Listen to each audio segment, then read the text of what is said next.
జై గురుదత్త. శ్రీ గణేశాయ నమః. శ్రీ సరస్వత్యై నమః. శ్రీపాదవల్లభ నరసింహ సరస్వతి. శ్రీ గురుదత్తాత్రేయాయ నమః. శ్రీ గణపతి సచ్చిదానంద సద్గురుభ్యో నమః. శ్రీ దత్త విజయానంద తీర్థస్వామినే నమః. ఓం శ్రీకృష్ణాయ పరమాత్మనే నమః. మనము భగవద్గీత సాంఖ్యయోగంలో 58వ శ్లోకం నుండి అర్థాలు చెప్పుకుంటున్నాం. ఇక్కడ మనకి భగవానుడు మనస్సుని ఎలా అదుపులో పెట్టుకోవాలి, ఇంద్రియాలను కూడా ఎలా అదుపులో పెట్టుకోవాలి అనే విషయానికి శ్రీకృష్ణ పరమాత్మ అర్జునుడికి చెప్పిన ఒక గొప్ప రహస్యం ఈ శ్లోకం. యదా సంహరతే చాయం కూర్మోంగానీవ సర్వశః ఇంద్రియాణీంద్రియార్థేభ్యః తస్య ప్రజ్ఞా ప్రతిష్ఠిత. ప్రతిపదార్థం: అయం ఈ ముని యదా ఎప్పుడైతే ఇంద్రియాణి ఇంద్రియార్థేభ్యః ఇంద్రియములను ఆయా ఇంద్రియముల యొక్క విషయముల నుండి కూర్మః అంగాని ఇవ తాబేలు తన అవయవాలనులాగా సర్వశః చ అన్ని వైపుల నుంచి కూడా సంహరతే వెనుకకు లాగుకుంటుందో తస్య ఆ ముని యొక్క ప్రజ్ఞా ప్రతిష్ఠిత వివేకజనితమైన జ్ఞానము స్థిరంగా నిలిచింది అవుతుంది. అంటే ఈ శ్లోకానికి అర్థం చెప్తున్నారు. ఇప్పుడు తాబేలు తన అంగాలను తన అవయవాలను ప్రమాదం వచ్చినప్పుడు లోపలికి ముడుచుకుంటుంది కదా, అలాగే జ్ఞాని అయిన మనిషి తన ఇంద్రియాలను విషయాల నుంచి ఉపసంహరించుకుంటాడు. అటువంటి వాడి బుద్ధి స్థిరంగా ఉంటుంది. అంటే బయటి విషయాలు మన మనసుని లాగుతున్నప్పుడు వాటికి లోబడకుండా మన ఇంద్రియాలను వెనక్కి తీసుకోవడం, ఇదే స్థితప్రజ్ఞ లక్షణం అని చెప్తున్నారు. ఇప్పుడు తాబేలు చీమ చిటుక్కుమన్నా సరే భయపడి ముందు తన కాళ్లను తలకాయని ఒకేసారి తన డిప్పలోకి లాగేసుకుంటుంది. ఆ పని అది చాలా సులువుగా చేయగలుగుతుంది. ఇక్కడ చెప్పబడిన ఈ ముని తాబేలులాగా భయం లేకపోయినా తన ఇష్టానుసారంగా ఇంద్రియాలను బయటికి తీసుకురాగలడు, లోపలికి గుంజుకోగలడు. ఈ రెండు పనుల్లో కూడా తాబేలు చేసినంత సులభంగా చేయగలడు అని మనం గమనించాలి.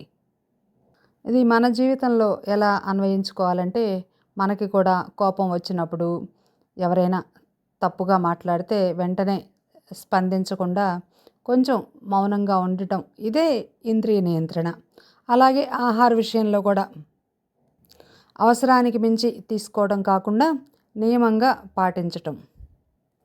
మన మనసుని జయించే మార్గం ఇది, ఈ భగవద్గీత సారం. మన జీవితంలో ప్రతి ప్రలోభము కూడా మనకి ఒక పరీక్షే కదా.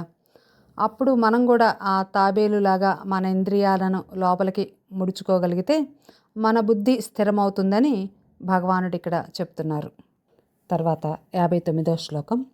విషయా వినివర్తంతే నిరాహారస్య దేహినః రసవర్జం రసోప్యస్య పరం దృష్ట్వా నివర్తతే. ప్రతిపదార్థం: నిరాహారస్య ఆయా ఇంద్రియాలకు ఆయా విషయాలను ఆహారంగా స్వీకరించకుండా ఉండేటటువంటి దేహినః మనిషికి విషయాః శబ్దాది విషయాలను గ్రహించే ఇంద్రియాలు రసవర్జం ఆ విషయాల మీద తృష్ణను మినహాయించి వినివర్తంతే విషయాల నుంచి వెనక్కి మరలిపోతున్నాయి. పరం దృష్ట్వా పరతత్వాన్ని అందుకొని అస్య ఈ మనిషి యొక్క రసః అపి విషయతృష్ట కూడా నివర్తతే వెనక్కి మరలిపోతుంది.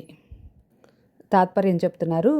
అర్జున, ఒకానొక సాధకుడు మొండితనంతో కానీ రోగాలతో కానీ నీరసంతో కానీ ఇంద్రియ సుఖాల నుంచి దూరంగా ఉండవచ్చు. అలా మొండిగా సాధన చేస్తే ఇంద్రియాలు ఆయా సుఖభోగాలను విడిచిపెట్టినట్లే కనిపిస్తాయి, కానీ ఆ ఇంద్రియాలకు భోగాల మీద గల తృష్ణ అనేది వదిలిపోదు.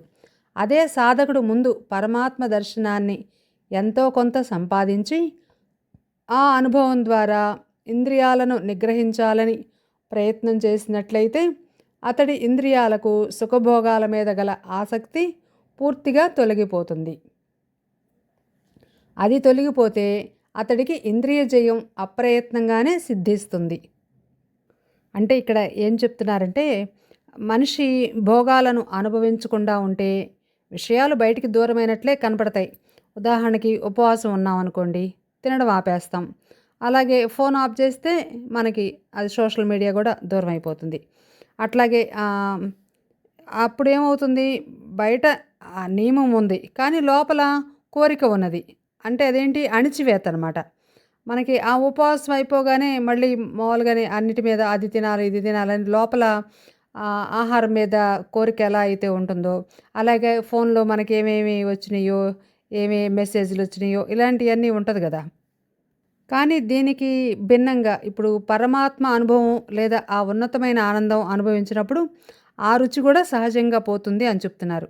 ఇప్పుడు ఒక చిన్న పిల్లవాడికి మట్టి బొమ్మ ఇచ్చామనుకోండి, ఒక బొమ్మ అనేది పెద్దయినాక బంగారం ఆభరణం ఒకటి ఇస్తే ఆ బొమ్మ మీద ఉన్న ఆసక్తి తగ్గిపోయిద్ది. ఎందుకు, బలవంతంగా కాదు, అది చిన్నదిగా కనిపిస్తుంది ఆ బొమ్మ అనేది. అట్లాగే ఈ ఆత్మానందం ఇవి తెలిసిన వాడికి భోగాలు చిన్నవిగా కనిపిస్తాయి అని చెప్తున్నారు. ఇప్పుడు వదలడం కన్నా కూడా ఎక్కువ గొప్పదాన్ని పొందడం ముఖ్యం. ఇప్పుడు ఆనందం లేని నియమం అనేది ఎక్కువ రోజులు నిలవదు. కానీ దానికన్నా ఎక్కువ ఆనందం లభిస్తే చిన్న కోరికలను అవన్నీ కూడా సహజంగా కరిగిపోతాయి. కాబట్టి మన జీవితానికి ఎట్లా అన్వయించుకోవాలంటే, కోరికల్ని అణిచిపెట్టడం కాకుండా దాన్ని మించిన గొప్ప లక్ష్యం పెట్టుకుంటే, అంటే ఇప్పుడు ఈ చిన్న చిన్న సుఖాలు వదులుకోవాలంటే దీనికన్నా పెద్ద సుఖం, పెద్ద ఆనందం ఏంటో దాని గురించి మనం తెలుసుకోవాలని మనకిక్కడ భగవానుడు చెప్తున్నారు. అంటే ఇక్కడ భగవానుడు ఏమి హెచ్చరిస్తున్నారంటే మనల్ని, నువ్వు జయించాల్సింది ఇంద్రియాలను కాదయ్యా, ఇంద్రియాలకు ఆయా సుఖభోగాల మీద గల ఆసక్తిని, దాన్ని మొదలంటా తుంచివేయగలగాలి, లేకపోతే నీ సాధనలన్నీ కూడా వ్యర్థమే అని. ఇక్కడేంటంటే అటువంటి విషయతృష్ణా జయాన్ని గనక నువ్వు కోరుకుంటే మామూలు సాధనలు పనిచేయవయ్యా, అందుకన్నా కూడా ముందు పరతత్వ జ్ఞానాన్ని సంపాదించుకో, దాని మీద అవగాహన పెంచుకో, దాని మీద ఇష్టాన్ని పెంచుకో, చివరికి దానిని అనుభవం ద్వారా అందుకో. అలా చేస్తే నీకు వేరే సాధనలు అక్కర్లేకుండానే విషయతృష్ణా జయం అనేది లభిస్తుంది. అది లభిస్తే ఇంద్రియ జయం దానంతట అదే నీకు సాధ్యమవుతుంది అని. ఇప్పుడు తలుపుకి వేసిన తాళం తీయాలనుకో, తాళం చెవి ఒక్కటే సరిపోదు కదా, దానిని త్రిప్పే చేతులు కూడా కావాలి. చేతులు ఒకటి కూడా సరిపోవు, ఆ చేతుల్లో తాళం చెవి ఉండాలి. అలా ఈ తాళం చెవే ఇక్కడ భగవానుడు ఉపయోగించే కీలకం. అదే పరమాత్మ తత్వదృష్టి అని చెప్తున్నారు. కాబట్టి ఈ తత్వజ్ఞాన దృష్టిపూర్వకమైన ఇంద్రియ జయ సాధన అనేది కొనసాగించడం అనేది భగవానుడి ఆశయం. అలా తత్వదృష్టి పెరిగిన కొద్దీ ఇతర సాధనల ఆవశ్యకత తగ్గుతుంది అని కూడా ఆయన ఆశయం. తర్వాత 60వ శ్లోకం. యతతో హ్యపి కౌంతేయ పురుషస్య విపశ్చితః ఇంద్రియాణి ప్రమాధీని హరంతి ప్రసభం మనః. ప్రతిపదార్థం. కౌంతేయ, ఓ అర్జున, ప్రమాధీని మధించి వేసే స్వభావం గల ఇంద్రియాణి ఇంద్రియాలు, యతతః ప్రయత్నశీలుడును, విపశ్చితః మేధావియును అయిన పురుషస్య మానవుడి యొక్క మనః అపి మనస్సును కూడా ప్రసభం బలాత్కారంగా హరంతిహి దొంగలించి వేస్తున్నాయి. ఇది నిశ్చయము. ఓ అర్జున, మానవుడు మేధావి అయి బుద్ధిపరంగా తత్వ విషయాన్ని గ్రహిస్తే చాలదు, కొద్దిపాటి ప్రయత్నం చేసే స్వభావం ఉన్నా కూడా చాలదు. ఎందుకంటే ఇంద్రియాల స్వభావమే జీవితాన్ని మధించి వేస్తూ ఉండటం, వాటికి అంత బలం ఉంది. అందుకనే అవి సాధకుల మనస్సులను బహిరంగంగానే పక్కదారికి గుంజివేస్తూ ఉంటాయి. ఇప్పుడు అంతరింద్రియ బాహ్యేంద్రియ నిగ్రహంలో కొంతైనా పట్టు సాధించని వాడికి వేదాంత విద్యను శ్రవణం చేసే అధికారమే లేదు అని శృతివాక్యాలు సూచిస్తున్నాయి.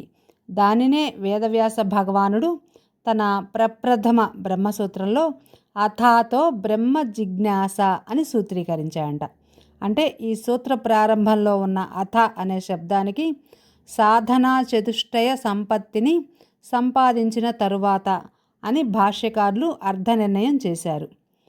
ఈ సాధనా చతుష్టయ సంపత్తికి సారాంశమే ఇంద్రియ నిగ్రహం. అది కుదిరిన తర్వాతే బ్రహ్మతత్వాన్ని గురించి తెలుసుకోవాలి అనే ప్రయత్నం చేయాలని మనకి ఈ సూత్రం నిర్దేశిస్తుంది. కనుకనే భగవానుడి శ్లోకంలో ఈ ఇంద్రియ నిగ్రహం యొక్క ప్రాధాన్యాన్ని నొక్కి వక్కాణిస్తూ కేవలం వేదాంత శాస్త్ర అధ్యయనాల వలన కొంచెం కూడా ఉపయోగం లేదు సరికదా, వాటి వలన సాధకుడు మరింత ప్రమాదంలో పడిపోయే అవకాశం ఉందని కూడా చెప్తున్నారు. ఇప్పుడు ప్రయత్నం చేస్తున్నవాడు కూడా పడిపోయే అవకాశాలు ఉన్నాయని ఈ శ్లోకంలో ప్రత్యేకంగా చెప్పడం వలన అసలు ఆ ప్రయత్నమే చేయనివాడు పడిపోవడమే ఖాయమని వేరుగా చెప్పక్కర్లేదు కదా. ఇప్పుడు ఇంద్రియ జయ విషయంలో పొరపాట్లు చేసినందువలన విశ్వామిత్ర మహర్షి అంతటి వారు ఎన్ని అగచాట్లు పడ్డాడో రామాయణం వివరంగా వర్ణించింది. ఇంద్రియ నిగ్రహాన్ని ముందే సాధించిన శుక మహర్షి పరతత్వాన్ని ఎంత సులభంగా అందుకోగలిగాడో భాగవతం మనకి బోధిస్తుంది. కనుక సాధకులైన వారు ఇంద్రియాలకు గల బలాన్ని గురించి తక్కువ అంచనా వేయడానికి వీలు లేదు. అలాగని వాటికి భయపడి తత్వవిద్యా సాధన కూడా మానటానికి కూడా వీల్లేదు. సాధకుడు ఈ రెండింటినీ కూడా జోడు గుర్రాల్లాగా వాడుకొని తన సాధనా రథాన్ని పరుగులు తీయించాలి అనేదే ఇక్కడ భగవానుడి ఉపదేశానికి సారాంశం అని మనకి సద్గురుదేవులు చెప్తున్నారు. ఇలా భగవానుడి ఉపదేశం కొనసాగుతుంది. తర్వాత శ్లోకాల్లో తర్వాత భగవానుడు ఏం చెప్తారో మనం తర్వాత తెలుసుకుందాం. ఏతత్ఫలం సర్వం శ్రీ సద్గురు చరణారవిందార్పణమస్తు. సర్వం శ్రీకృష్ణార్పణమస్తు. జై గురుదత్త, శ్రీ గురుదత్త. హరి ఓం తత్సత్.